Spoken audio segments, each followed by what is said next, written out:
This is Jonathan Agger, 5th Pro Boxing Fans, joined by Dave Coldwell. We've just seen Ben Whittaker stop Liam Cameron tonight. Dave, your immediate reaction? I thought you were outstanding. I thought right from round one, razor sharp with the jab, foot positioning, everything about him, it was brilliant.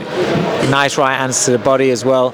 And the finish was, the right hand counter was brilliant. You know, it was brilliant. It shook Liam to his boots. The follow-up barrage as well. I know a lot of people saying that it shouldn't have been stopped, but from the angle that I got, I was looking straight along the rope at it from the composition. I saw, as he takes a shot, Liam's left leg stiffen, and I just thought it was only going to get a bad knockout. So for me, I would rather, especially with the career and everything that Liam's gone through, I would rather him have a stoppage where he can feel as though it could have gone on and his team can say it shouldn't have been stopped, rather than being cleaned out and nothing to come back from. A lot of emotions post-fight. Yeah. I saw some of your comments on Sky, heat of the moment. Do you stand by what you said about Ben, or do you? I think we're right. Listen, Johnny will see it from a fighter's point of view, and I understand that.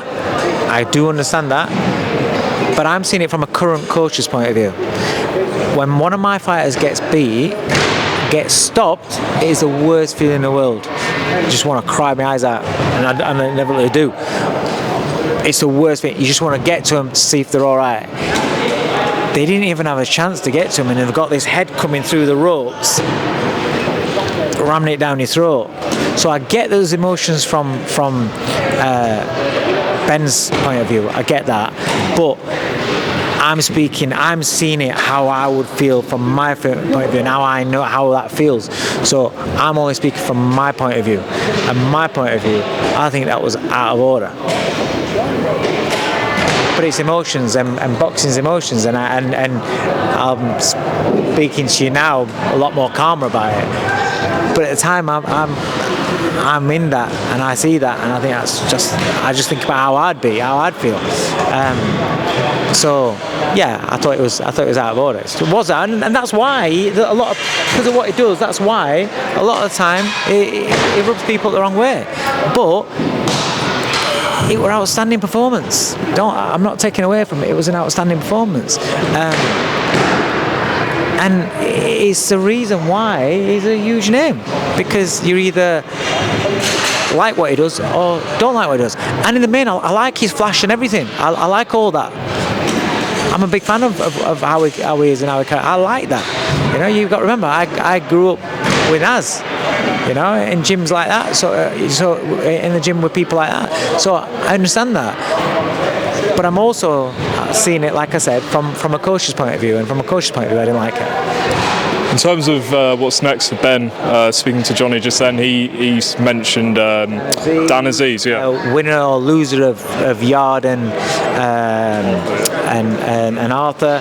I think they're good fights. Laurent Richards will fight him.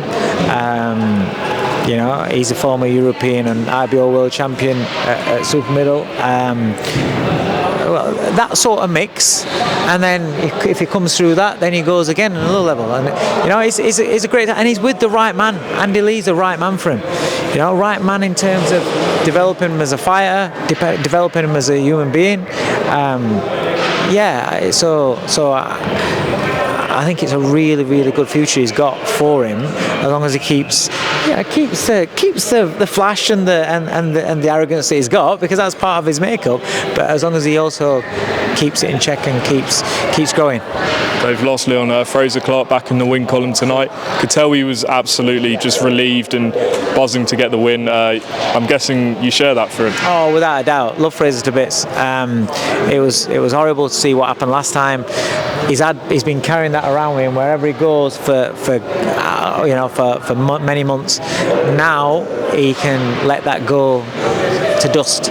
You know, move on. That was a statement. I said we had a production meeting beforehand. I said that I felt as though he'd go out to try and make a statement, And he certainly did, and what a great statement it was. It went perfect for him. Dave Lawson, what's next for everyone in your stable? I've got Ellis Price out on the Callum Simpson-Barnsley show, June 7th. Night before, I've got Dan Toward out in Newcastle.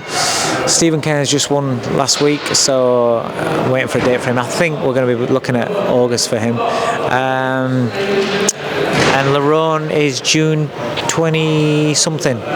So yeah, got dates coming through now. Nice. Dave, appreciate your time. Cheers, all the best.